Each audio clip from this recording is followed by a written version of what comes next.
Bismillahirrahmanirrahim. Assalamualaikum warahmatullahi wabarakatuh. Alhamdulillahirabbil alamin. Wassalatu wassalamu ala asrofil anbiya'i wal mursalin wa ala alihi washabihi ajmain, amma ba'du. Anak-anakku, calon peserta didik SMP Negeri 1 Manunjaya yang Ibu cintai, terlebih dahulu marilah kita memanjatkan puji serta syukur kehadirat Allah Subhanahu wa taala, karena berkat rahmat serta karunia-Nya kita bisa dipertemukan dalam acara MPLS daring. Sholawat serta salam semoga senantiasa dilimpah curahkan kepada junjungan kita Habibana wa Nabiyana Muhammad Sallallahu Alaihi Wasallam. Anak-anakku yang Ibu banggakan, terlebih dahulu Ibu ucapkan selamat kepada kalian semua yang sudah diterima di SMP Negeri 1 Manunjaya.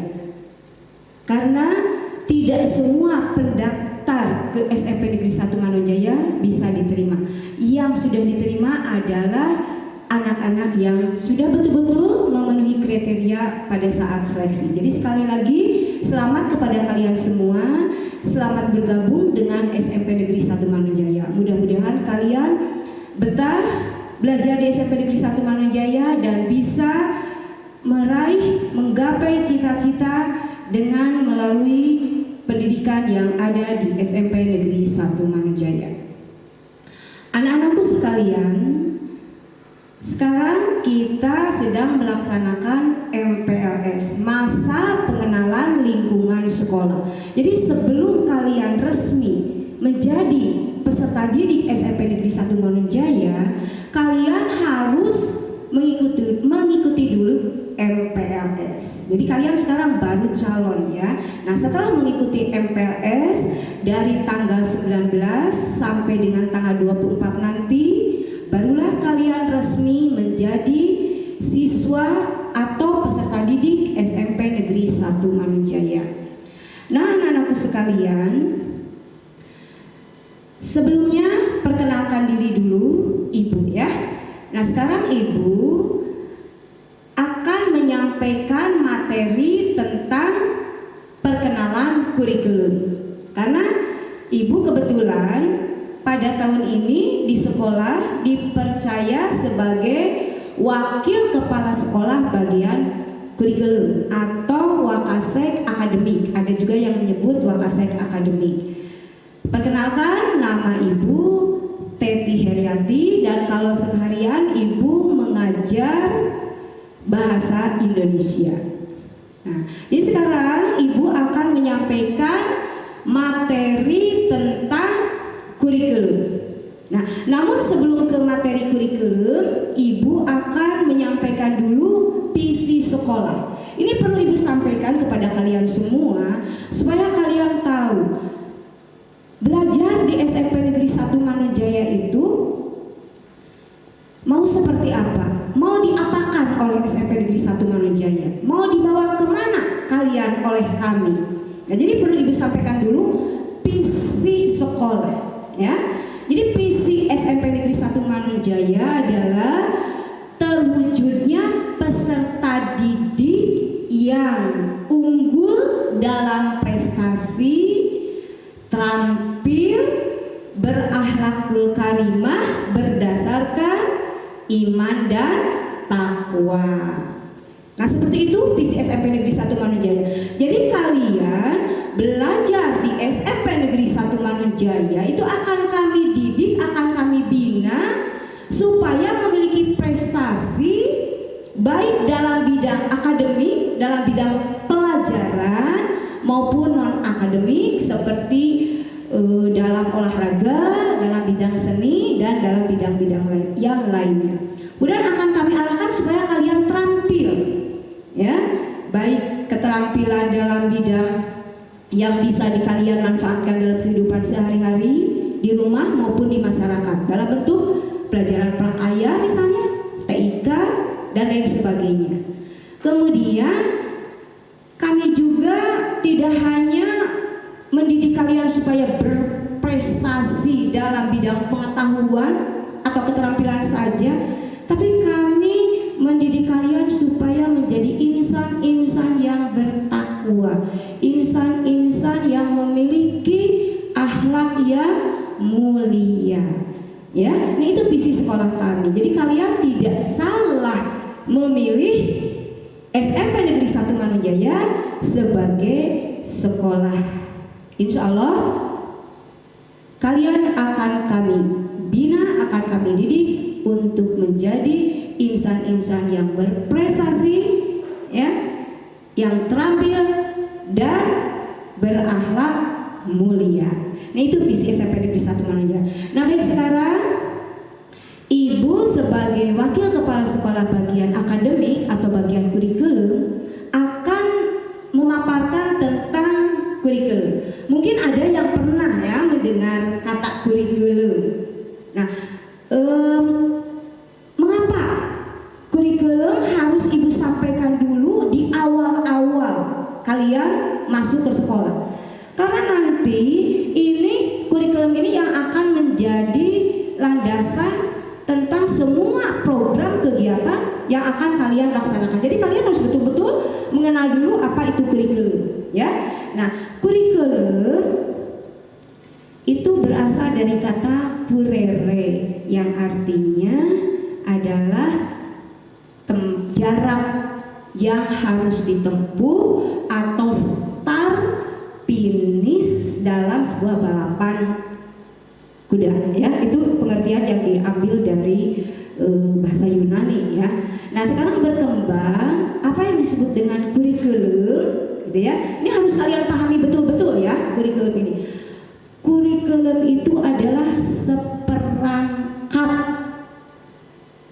rencana dan pengaturan, ya, seperangkat rencana dan pengaturan mengenai tujuan, isi, bahan pelajaran, serta cara yang digunakan sebagai pedoman dalam kegiatan pembelajaran untuk mencapai tujuan tertentu. Nah, itu pengertian kurikulum. Jadi segala hal, ya, segala hal yang ada kaitannya dengan proses belajar mengajar, dengan kegiatan belajar nanti kamu, tentang jadwal pelajaran, itu akan Ibu yang mengaturnya, Ibu, gitu ya. Itu bagian kurikulum. Jadi perlu kalian ketahui ya, di sekolah, di SMP, khususnya di SMP Negeri Manunjaya ini ada pimpinan yang tertingginya adalah kepala sekolah. Kemudian kepala sekolah ini karena tugasnya banyak gitu, dibantu oleh 4 orang wakil kepala sekolah, ya, yang masing-masing memiliki tugas sendiri. Yang pertama adalah wakasek kurikulum, ya, yaitu Ibu, ya, kurikulum. 1 wakasek kurikulum. Nah, ini yaitu bagian yang mengurus segala sesuatu yang ada kaitannya dengan pembelajaran, ya, dengan jadwal pelajaran, dengan jenis-jenis mata pelajaran dan sebagainya. Itu 1 wakil kepala sekolah bagian kurikulum. Kemudian ada wakil kepala sekolah bagian kesiswaan. Nah, ini yang akan mengurus segala sesuatu yang ada kaitannya dengan siswa. Jadi kalau kalian nanti ingin berorganisasi di sekolah ini, ada yang namanya OSIS, kemudian kalian masuk ekstra, bermacam-macam ekstra yang ada di SMP Negeri 1 Manunjaya, itu bagian kesiswaan. Kemudian ada sapras, ya, sarana dan prasarana. Jadi kalau ada kursi yang patah, ada meja yang kotor dan sebagainya, itu kalian hubungi wakasek bagian sapras, gitu ya. Kemudian 1 lagi adalah humas, hubungan masyarakat. Ini ada kaitannya dengan hubungan antara individu yang satu dengan individu yang lain, termasuk hubungan sekolah dengan orang tua siswa. Itu bagian humas. Nah, ini 4 orang wakil kepala sekolah. Baiklah, itu hanya saja, dan yang menjadi inti bagian pembahasan Ibu adalah bagian kurikulum ya, bagian kurikulum ini. Tadi sudah Ibu sampaikan tentang pengertian kurikulum. Sudah paham ya apa itu yang disebut dengan kurikulum? Nah, selanjutnya mungkin di antara kalian ada yang pernah mendengar istilah kurikulum 2013. Nah, itu memang kurikulum 2013 adalah salah satu jenis kurikulum yang sedang kita pergunakan sekarang. Karena memang kurikulum ini sudah mengalami beberapa kali pergantian ya. Nah, dan yang terakhir diberlakukan sekarang yang kita pakai di SMP Negeri 1 Manunjaya adalah kurikulum 2013. Di mana dalam kurikulum 2013 ini karakteristiknya berbeda dengan kurikulum-kurikulum sebelumnya. Di mana di sini dalam kurikulum yang sekarang ini 2013 ini itu lebih mengutamakan sifatnya interaktif gitu ya. Jadi antara peserta didik dengan guru itu harus sering terjalin interaksi gitu ya. Jadi tidak hanya sifatnya sentralistik seperti sekarang ini, Ibu hanya ngajar ceramah sementara kalian diam ya, membisu tanpa berbuat apa-apa. Nah, kalau dalam kurikulum 2013 tidak seperti itu. Kalian harus aktif, harus kreatif, kemudian menggunakan berbagai macam media atau multimedia ya. Itu salah satu di antaranya ciri khas dari kurikulum 2013. Baik ya anak-anak, sekarang Ibu lanjutkan akan Ibu sampaikan tentang struktur kurikulum ya, tentang struktur kurikulum artinya pelajaran apa, mata pelajaran apa saja yang akan kalian tempuh, yang akan kalian dapatkan selama belajar di SMP Negeri 1 Manunjaya. Ini sebenarnya tidak jauh berbeda dengan apa yang kalian dapatkan waktu di SD. Nah, di SMP ini ada yang pertama, struktur kurikulum yang pertama adalah PABP ya, PABP. Ada yang tahu singkatan dari apa? PABP, Pendidikan, Agama, dan Budi Pekerti. Nah, ini dalam satu minggunya, kalau dalam pembelajaran tatap muka full nanti kalian ke sekolah, kalau sudah boleh kita tatap muka di sekolah, nanti kalian selama satu minggu ini akan mendapatkan 3 jam pelajaran ya, satu minggunya. Kemudian yang kedua adalah PPKN, Pendidikan Kewarganegaraan ya. Ini juga sama 3 jam ya. Nah, 3 jam pelajaran. Kemudian yang ketiga adalah IPS, Ilmu Pengetahuan Sosial, ini 4 jam. Kemudian IPA 5 jam ya. Kemudian matematika ya, matematika 5 jam ya, matematikanya 5 jam. Kemudian bahasa Indonesia ini 6 jam ya, bahasa Indonesia. Kemudian bahasa Inggris ini 4 jam ya. Jadi yang pertama sekali lagi PABP, PPKN, IPS, IPA, matematika, bahasa Indonesia, bahasa Inggris. Ini yang dikelompokkan menjadi kelompok A. Artinya ini isi dan segala sesuatunya ini diberikan dari pusat. Kemudian ada kelompok B ya, kelompok B yaitu pelajaran SB Seni Budaya, ini satu minggunya 2 jam ya. Kemudian ini yang berikutnya adalah prakarya. Kemudian yang berikutnya adalah Yang satu lagi adalah PJOK, Pendidikan Jasmani, Olahraga dan Kesehatan, juga sama ini 3 jam ya. Nah ini jadi jumlah pelajarannya ini asalnya ini ada 10 ya. Kemudian ini ditambah dengan muatan lokal. Kalau di kita ditambah satu lagi dengan bahasa Sunda. Nah ini bahasa Sunda. Kemudian di sekolah kita ini ditambahkan ada pelajaran penguatan pendidikan keagamaan 1 jam. Kemudian ditambahkan juga ada BKIT 1 jam. Nah, di mana ini 1 jam pelajarannya itu 40 menit. Ya, 1 jam pelajarannya adalah 40 menit.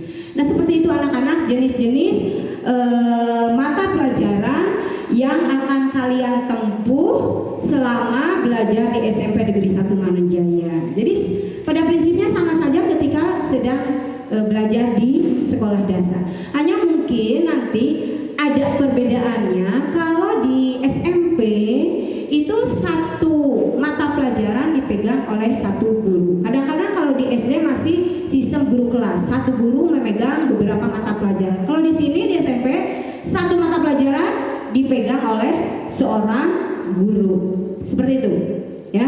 Jadi untuk struktur dan beban belajar di SMP Negeri 1 Manunjaya totalnya itu kalau dijumlahkan itu ya, kalau yang dari pusatnya itu yang idealnya adalah 38. Hanya di SMP Negeri 1 Manunjaya ditambah dengan 2 jam pelajaran bahasa Sunda, ditambah 1 jam pelajaran kitab kuning. Jadi ada pelajaran kitab kuning di sini, ada pelajaran TIK informatika 1 jam. Jadi jumlah totalnya adalah 42 jam. Nah seperti itu ya anak-anak ya. Yang selanjutnya Ibu sampaikan tentang pengembangan diri ya, dimana pengembangan diri ini adalah kesempatan bagi kalian untuk mengembangkan, mengekspresikan diri berdasarkan minat dan bakat. Nah ini dituangkan dalam bentuk BK, bimbingan konseling. Jadi di sini ada BK yang khusus gurunya ya, ada guru bimbingan konseling. Jadi ini diarahkan ke pengembangan pribadi, sosial, atau karir. Jadi kalau kalian mengalami masalah nanti ya, masalah yang ada kaitannya dengan belajar, kalian mengalami kesulitan dalam belajar, itu jangan sungkan-sungkan datang ke guru BK. Selama ini image guru BK itu agak-agak negatif ya, mohon maaf, awas-awas dibawa ke BK, berarti image-nya dia anak yang nakal. Padahal tidak selamanya yang ke BK itu anak yang nakal gitu ya. Jadi kalau kalian mengalami masalah, kesulitan belajar misalnya ya, susah menghafal, susah tidur sehingga mengganggu konsentrasi belajar, kalian konsultasi dengan guru BK. Silakan manfaatkan kesempatan itu dengan sebaik-baiknya. Jadi ada guru BK ya. Kemudian yang masuk pengembangan diri ini adalah ekstrakurikuler. Jadi di SMP Negeri 1 Manunjaya banyak ekstrakurikuler ya, nanti yang akan lebih rincinya dibahas oleh bagian kesiswaan ya. Itu silakan kalian pilih salah satu jenis ekstrakurikuler ya yang sesuai dengan bakat dan minat kalian. Jangan memilih ekstrakurikuler yang tidak sesuai dengan hati nurani hanya karena ikut-ikutan. Jangan ya. Kalian misalnya punya bakat di bidang seni, hanya karena teman dekat masuk ke TIK, kalian kemudian kalian ikut-ikutan ke TIK seperti itu ya, jangan. Jadi silakan masuk ekstrakurikuler yang sesuai dengan minat kalian. Nah perlu kalian ketahui di SMP Negeri 1 Manunjaya ada 2 jenis ekstra. Maksud 2 jenis ekstra sih, ada ekstra wajib harus diikuti oleh semua siswa, yaitu ekstra pramuka. Mau tidak mau semuanya wajib masuk ekstra pramuka. Ya, kemudian ekstra pilihan. Nah kalau yang lain-lainnya seperti paskibra, PMR, TIK, PKS, ya, IREMA dan wajib. Kalian boleh memilih mana saja yang sesuai dengan minat. Nah, itu mengenai pengembangan diri. Nah, kemudian selanjutnya ya, jenis penilaian. Nah, ini perlu kalian pahami betul-betul. Ya, di kurikulum 2013 di SMP. Kalau selama ini memang mungkin waktu di SD kamu sudah menjalaninya, hanya mungkin kamu tidak betul-betul paham. Kalau sekarang harus betul-betul dipahami karena kalian sekarang sudah SMP, sekolah menengah pertama, bukan sekolah dasar lagi, ya. Ada beberapa jenis penilaian ya di kurikulum 2013 untuk SMP ini. Jadi nanti kalian akan dinilai dalam 3 ranah. Ya. Yang pertama adalah ini untuk nilai pengetahuan ya, nilai pengetahuan. Tuh, 1 pengetahuan, 2 keterampilan, yang ketiga adalah sikap. Nah, 3 ranah ini yang akan menjadi bahan penilaian di sekolah, di SMP. Kalau pengetahuan itu maksudnya yang dinilai itu sampai sejauh mana pemahaman kalian tentang materi-materi bahan pelajaran yang sudah disampaikan oleh guru, gitu ya. Nah, ini nanti akan diuji dalam bentuk ulangan harian.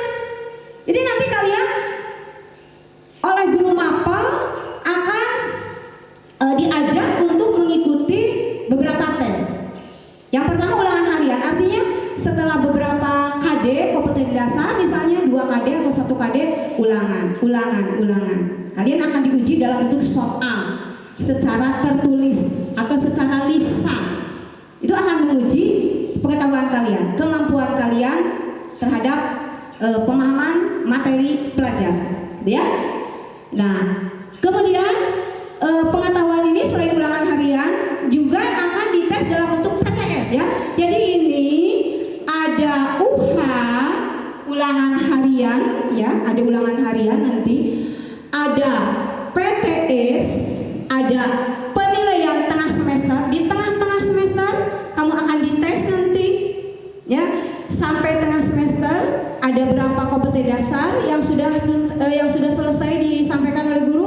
Nah, sampai di situ nanti akan diuji kemampuan kalian ya, sampai di mana pemahamannya. Kemudian ada PAS atau PAT. Nah, ini kalau di akhir semester, penilaian akhir semester. Setelah selesai kurang lebih selama 6 bulan kalian belajar, akan ada sebuah tes gitu ya. Secara tertulis, biasanya ini secara tertulis ya, yang disebut dengan penilaian akhir semester. Kalau di semester 1 penilaian akhir tahun, kalau di semester 2 ya. Nah, kemudian selanjutnya adalah keterampilan. Jadi ini yang ujinya adalah ketika kalian aktif di kelas dalam bentuk diskusi ya. Jadi ketika diskusi di kelas kalian menyampaikan pendapat, kemudian kalian disuruh presentasi, kemudian kalian disuruh mengerjakan sesuatu hasil dari diskusi itu. Nah, itu dalam bentuk keterampilan. Atau kalian disuruh membuat makalah misalnya, disuruh membuat clipping gitu ya. Nah, itu masuknya nanti ke nilai keterampilan. Kemudian yang terakhir adalah sikap. Nah, ini jangan lupa ya, yang sangat menentukan terhadap kualitas sumber daya manusianya itu adalah di sini. Apalah artinya nilai pengetahuannya tinggi, nilai keterampilannya tinggi, kalau sikapnya jelek. Seperti itu. Nah, ini kalau yang pengetahuan, yang keterampilan ini diukurnya berdasarkan angka ya. Meskipun nanti ada deskripsinya. Ini rentangnya sampai 100. Artinya nilai tertinggi yang akan kamu peroleh itu nanti pada saat ulangan ya, ulangan harian kamu dapat 100, akan dicantumkan 100, akan dapat nilai 90, 98. Nah, itu sama keterampilan juga seperti itu.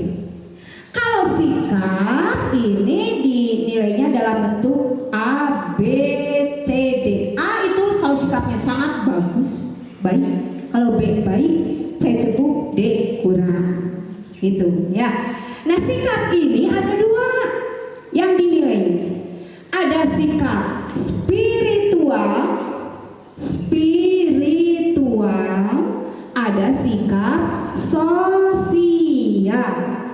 Sikap spiritual itu yang berkaitan dengan keimanan, dengan iman seseorang. Ini bisa terukur dalam kegiatan keseharian kamu dalam beragama. Apakah kamu suka memberi salam, ngaji, sholat? Nah, itu masuknya ke sikap spiritual. Nah, ini yang akan sangat menentukannya adalah guru PABP dan guru PPKM, gitu ya. Kemudian sikap sosial. Sikap sosial ini hubungan antara satu dengan yang lainnya. Hubungan kamu dengan teman, hubungan kamu dengan guru, dengan orang tua, dengan masyarakat pada saat di kelas, saat di rumah, atau saat di masyarakat, ya. Nah, ini seperti yang ini adalah nilai yang ibu contohkan tadi, membaca salam, ya. Kemudian tadi berdoa, kemudian membaca Quran, sholat dan sebagainya. Kalau yang sosial itu masuknya disiplin, jujur. Disiplin tidak kamu, jujur tidak, bertanggung jawab tidak. Nah, itu toleran. Nah, ini masuknya ke nilai sosial. Nah, ini 3 ranah ini yang akan dinilai di SMP, di mana semuanya ini nanti ketika kenaikan kelas ini sangat diperhitungkan.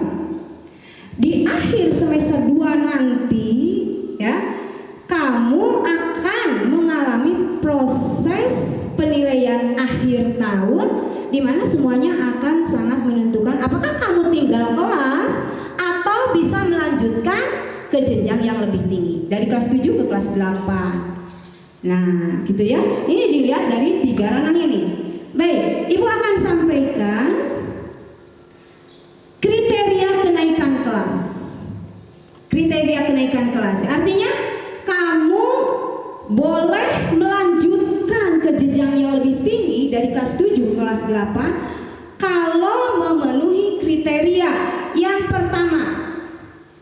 Yang pertama, menyelesaikan seluruh program pembelajaran. Nah, ini kriteria yang pertamanya adalah selesai seluruh program pembelajaran. Nah, artinya semua mata pelajaran yang sudah tadi Ibu sampaikan ketika Ibu membahas struktur kurikulum, PABP, PPKN, kemudian matematika, bahasa Inggris, semuanya kamu dapat nilai. Kalau ada satu saja nilainya yang kosong, artinya kamu tidak memiliki nilai di salah satu mata, berarti kamu sudah gugur di kriteria yang pertama. Kamu tidak akan naik kelas. Jadi syarat kenaikan kelas yang pertama adalah menyelesaikan seluruh program pembelajaran. Kamu punya nilai dari semua mata pelajaran, baik dari semester 1, karena kenaikan kelas itu adanya di semester 2 ya, baik semester 1 maupun semester 2. Seperti itu. Jadi semuanya nilainya full, baru naik kelas. Itu kriteria yang pertama ya. Yang kedua kriterianya adalah tidak memiliki nilai di bawah KKM.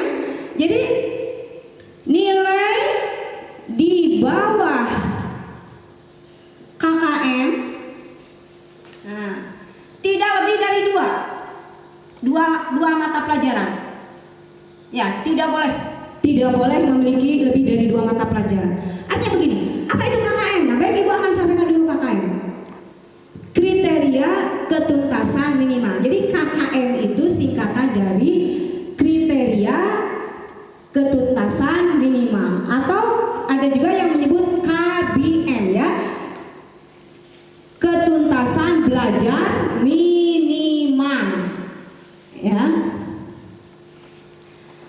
Nih, ada yang menyebut KBM, ketuntasan belajar minimal, ada yang menyebut KKM, kriteria ketuntasan minimal. Artinya begini, pada saat kamu ulangan Ya, tadi kan Ibu sudah menyampaikan jenis-jenis tes ya, baik pengetahuan maupun keterampilan tadi. Ketika kamu ulangan harian, ketika kamu mengikuti penilaian tengah semester, ketika kamu mengikuti penilaian akhir semester atau PAT, maka nilai kamu tidak boleh di bawah KKM. Berapa KKM-nya? Untuk kelas 7 sekarang KKM-nya adalah 75. Berapa? 75. Cukup tingginya. Artinya pada saat kamu ulangan tidak boleh mendapat nilai di bawah 75. Minimalnya paling kecil batasnya 75. Artinya kalau kamu mendapat nilai di bawah 75, ya, berarti kamu di bawah KKM. Nah, apabila tidak melakukan remedial, jadi nanti apabila kamu ulangan ya, dapat nilai dari guru di bawah 75, segera minta perbaikan. Yang disebut istilahnya adalah remedial. Segera hubungi guru, jangan diam saja. Bu, nilai saya 70, KKM-nya 75. Saya minta di remedial, minta perbaikan, artinya minta untuk ulangan lagi gitu. Sampai kamu dapat nilai batasnya 75. Apabila kamu diam saja tidak melakukan remedial atau di remedial oleh guru beberapa kali juga tetap nilainya di bawah 75, ketika kenaikan kelas ada 2 mata pelajaran yang nilainya di bawah KKM-nya, sudah kamu tidak akan naik kelas. Camkan itu baik-baik ya. Jadi apabila ulangan nanti nilainya di bawah 75, segera minta perbaikan. Nah, sekarang sebaliknya, bagaimana Bu kalau saya nilainya sudah di atas 75? Bagus itu. Ya, itu ada yang disebut dengan istilah pengayaan. Bagi yang di atas KKM sementara menunggu yang remedial, kamu pengayaan, artinya memperdalam atau menambah materi yang sudah. Itu pengayaan. Ya. Nah, itu sekilas tentang remedial dan pengayaan dan KKM. Ingat ya, KKM-nya 75. Berarti batas minimal ulangan tidak boleh kurang dari 75. Karena akan berpengaruh nanti di kenaikan kelas, ya. Kemudian kriteria kenaikan kelas yang ketiga, nilai sikap. Nah, tadi kan ada nilai pengetahuan, ada nilai keterampilan, ada nilai sikap. Nah, nilai sikap minimal B. Tadi kan Ibu sudah sampaikan bahwa sikap itu dinilainya bukan dengan 100, bukan dengan 90, tapi dengan A, B, C, D. A amat baik, B baik, C kurang, gitu ya. C cukup, D kurang. Jadi kalau nilai sikapnya kurang dari B, berarti kamu tidak akan naik kelas. Jadi minimal nilai sikap harus baik. Kemudian yang keempat, ya, yang keempat, kriteria kenaikan kelas harus memiliki nilai pramuka baik. Jadi nilai pramuka juga harus B. Tadi kan Ibu sudah sampaikan bahwa ekstrakurikuler yang wajib yaitu pramuka. Nah, nanti pramuka harus diikuti oleh semuanya dan nilainya minimal harus B juga. Nah, kemudian kehadiran. Nah, kehadiran adalah 85%. Jadi kalau siswa banyak bolos, banyak apanya lebih dari 13 tidak akan naik kelas. Jadi kehadiran minimal 85%. Kemudian yang terakhir, kriteria kenaikan kelas yang tidak kalah pentingnya adalah memiliki akhlak yang bagus, yang bisa diukur diantaranya kamu tidak terlibat dalam penyalahgunaan narkoba, ya, narkoba dan tindak kriminal lainnya. Ya, jadi kalau kamu terlibat narkoba, tindakan-tindakan kejahatan lainnya itu tidak akan naik kelas. Seperti itu ya. Anak-anak sudah paham sampai sini? Baik, anak-anakku yang Ibu banggakan,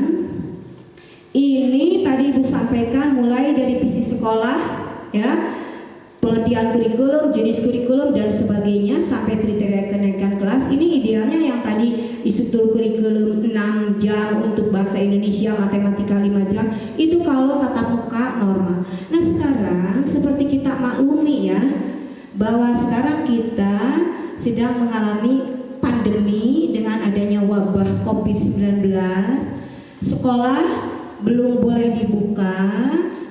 Oleh karena itu pembelajarannya diterapkan dengan BDR, belajar di rumah ya. Ini harus kalian kenal sekarang, sedang tren istilah BDR, belajar di rumah, yaitu dengan PJJ, pembelajaran jarak jauh ya. Jadi kalian belajar di rumah ya, belajarnya jarak jauh, ibu di sekolah, kamu di rumah dengan menggunakan media HP tentu saja ya. Nah nanti akan disampaikan secara rinci bagaimana teknik belajar PJJ dan BDR itu dalam materi yang berikutnya, yaitu materi tentang belajar efektif ya, yang akan disampaikan juga nanti oleh Ibu Yuni selaku Wakasek Kurikulum juga. Jadi di SMP Negeri 1 Manujaya ini ada 2 orang Wakasek Kurikulumnya, Ibu dengan Ibu Yuni. Nanti teknik bagaimana belajar di rumah, bagaimana PJJ, itu yang rincinya akan disampaikan oleh Ibu Yuni. Nah mungkin itulah materi tentang pengenalan kurikulum dari Ibu. Mudah-mudahan setelah Ibu sampaikan materi ini, kalian betul-betul memahami apa dan bagaimana program-program kegiatan pembelajaran di SMP Negeri 1 Manujaya. Ya, demikian yang dapat Ibu sampaikan, mudah-mudahan dapat dipahami. Wabillahi taufiq wal hidayah. Wassalamualaikum warahmatullahi wabarakatuh.